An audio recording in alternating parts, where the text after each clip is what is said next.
everybody. Welcome back to Cooperative Gardening with Molly and Kate. I'm Molly Brown, youth educator for 4-H with Cornell Cooperative Extension. And welcome to my big steaming pile of poo! Last week we covered potatoes and poop, and this week we're going to talk composting. We were going to talk onions, however, Western New York threw us a little bit of a loop and blizzarded on us. So the soil's not quite warm enough to plant onions. So instead we're going to talk composting, which I think is really exciting. It's something that everybody can do, and it's really very simple. So this is my big, huge pile of poop here. Well, what is composting? Before I even start talking about the poop, what is composting? Composting is when you take, it's a microbial process of taking organic material and turning them into soil conditioner. Why compost? Well, that's a really good question. Composting is good for conserving. 40 to 60% of our food scraps end up in the landfill. So you're conserving, you're helping. It helps with overall disease of your garden by using composted material. It also works as a fertilizer, so you don't actually have to go out and buy fertilizer. You can use compost as a fertilizer. So those are just a few reasons to compost. Then you're also knowing where your soil comes from. You come to the realization that you've worked from your seeds to your compost to your soil, every part of growing food for your family, and that's really exciting. So that's one thing to think about in terms of composting. What do you need to compost? Well, you need an area. You have a lot of those different kind of barrel composters. You could build a box. You could do it in an old dog crate. I just have a big pile of poo here that I'm going to keep mounting because I live on a poop factory, and why not utilize that to our advantage to make delicious, healthy vegetables and grow vegetables for our family to eat. So you need an area. You need to figure out which way you want to compost. You need microorganisms. You need organic materials. You need water, oxygen, and heat. Voila! You're like a chemist, but for poop. It's awesome. Some things to make sure not to compost. We don't want dog feces, cat feces, human feces. No, thank you. All right, let's get to the process. So we've got an area, we've got poop. In my pile of poop here, I've got donkey and horse manure, chicken manure, and old hay. So for your organic material, you want green materials and brown materials. It's very simple. What's green? Green, you've got grass clippings, food scraps. Make sure it's not meat. You want to go with your vegetables and easy to process vegetables. Anything of green nature, tea bags are awesome. Food scraps, vegetable cuttings, the tops of your carrots, the bottoms of lettuce, any of that is your green material. You also need your brown material, which is wood chips. You've got your fall leaves, old hay works as well, and each of them produces a nitrogen and a different chemical, and they work together, and that's how it composts. We're not going to get into all that. However, at the bottom of this video, I have attached a whole bunch of different links for you to learn even more in-depth knowledge about composting, so I don't have a 4-hour-long video. Okay, so we've got our big pile of poo. We've got hay, we've got chicken scraps, and we've got this big pile that's just sitting here. Now, you could just sit it here and let it naturally do its thing, but it'd be sitting here for about a year. The more you work with your compost pile, the quicker it's going to turn into your dirt, your soil material.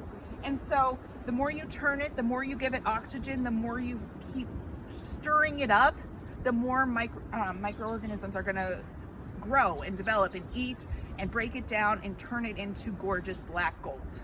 So here's our pile. We've got this PVC pipe that anybody can do at home, and it's got holes drilled in the top, because the key to good composting is oxygen. So we've got it down at the top, and it's amazing to just in the amount of heat coming off of this. I don't know if you can see it, but when you turn it, the more you turn, you're gonna see, and it's so cold outside, you might actually be able to see heat rising off of the compost pile. That's a good sign. You know your compost pile is doing its job when it's warm. A few ways you can find out if it's not doing its job. If it's cold, or if it starts to smell really, really, really bad. I mean, naturally, I'm standing in a pile of poop. It's not gonna smell awesome, but you're gonna know if it doesn't have enough oxygen to it and nasty bacteria is building up. It means you wanna stir it and get more oxygen to it, freshen it up. It should heat back up, and then you're gonna know that it's working properly. How do you know when your compost is done? Well, when it looks like soil, when it's kind of light and fluffy and black, you may find an eggshell in there, you may find a twig or something like that that hasn't fully broken down, but you're gonna know that your compost is done when it smells earthy and it's fluffy, just like the soil that you would kind of buy from the store. So that's the basics of my composting pile. I also want to, in this video, go over and look at some of the seeds and see what's going on with the seeds.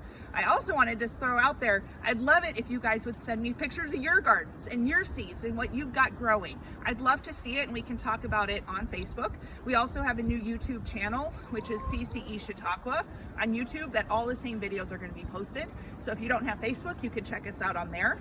Don't forget, if you do have some hardcore gardening questions, to go and email our master gardeners who are sitting by waiting for your calls at chautauquamg@cornell.edu. I'll see you in just a second when we go in and check out our seeds. And after that, I've got a fun activity that you can do with your kids at home to watch the process of composting. See you in a second. Hi, welcome back to my warm and cozy basement. All right, it's like Christmas morning, but it feels like it because it snowed so much. But anyway, it's like Christmas morning because we're gonna unwrap the seeds and see what's going on. I'm excited. Are you excited? All right, let's do it. Holy moly! Look at this, folks. Look what we've got going on. We have a whole lot of some things and not a lot of others. Look at this. This is exciting. So here we have our snap peas. Apparently 4 cilantros germinated. Nothing in the chives, nothing in the oregano. Look at how awesome our summer squash is doing. 4 of the peas took. The lettuce is looking phenomenal. And then over here we have the basil. This brings up a super awesome point. So I had some old seeds that I was really excited to use. I love, I showed you the herbs. Well, all of those didn't germinate because they weren't in a Ziploc bag and they were super old. So kind of like our cilantro here and our chives here and our oregano here. So just, you want to take care of your seeds. So that was a big mistake on my end. I just wanted to experiment and see if they would work. They didn't. But, so here we have a situation. It's a good one. They're growing like weeds. So what's my homework? My homework is I'm gonna be replanting the peas and the zucchini into bigger pots and putting them back under the grow lights to continue growing. Because as of right now, they're too big for their little, they're starters, and they're not gonna make it if I don't transplant them into bigger pots. So that'll be fun to show you next week. The lettuce, I'm just gonna keep growing and letting it get nice and bushy. I'm ready to make a salad. I don't know about you. This is so exciting. I can't believe it. This is great. All right, so that's our seeds. That's our update with our seeds. I'm excited. I can't wait to see your seeds. How are yours doing? Do you have chives growing that I didn't? I want to see them. All right, when we come back, I will show you a fun activity that you can do with your kids while you're at the house and make your own compost. We'll see you in a second. Hi, everybody. Welcome back. This is a really fun activity to do with your kids and teach them a little bit about composting. So this is what we're going to do. These are my sidekicks. Can you say hi, Lily and Joy? Hi. And say hi, Griffin. Hi. Everyone enjoyed watching you plant the seeds, and they're excited to see you back doing some composting. Okay, we're all going to do it. So what we're going to do is we're going to make our own compost jars and watch the process of watching your compost turning into dirt. It's really exciting. I'm really looking forward to it. It really teaches your kids about how you can renew and repurpose and teach them all sorts of stuff about the process of making your own compost. So you're going to want to collect a bunch of materials in advance, but don't worry. I posted the instructions and the link in the video description below, so you can follow along and do your own composting jars as well. We were so excited on Easter to do our compost that we just went full forge, did the whole project, and so we're going to redo a smaller scale version of it for you here. So what you're going to want to end up doing is picking out some brown material and putting it in your jars. Our brown material, we have a bunch of fall leaves. What else do we have in here, buddy? You want to put it in your jar, Sissy? Some rocks and some worms. Some worms, perfect. Every good compost needs some worms. Why don't you put some of your leaves in your jar, bud? Okay. Okay. We have wood shavings. Some other items you could use for your brown is you could do wood shavings. You could do some cedar shavings. You could do, I'm spacing out on it. You could do some hay. You could do anything in the brown color. Okay? Mommy. Good job, sweetheart. Oh, you could also use some of old cardboard scraps. Why don't we put some of the cardboard in there? Can you put some in? Here you go. Here's a bunch for you, bud. And put that in there. Oh, that'll go next in just a second, okay? Keep putting it in. Here's some more cardboard. And so we're gonna stack it.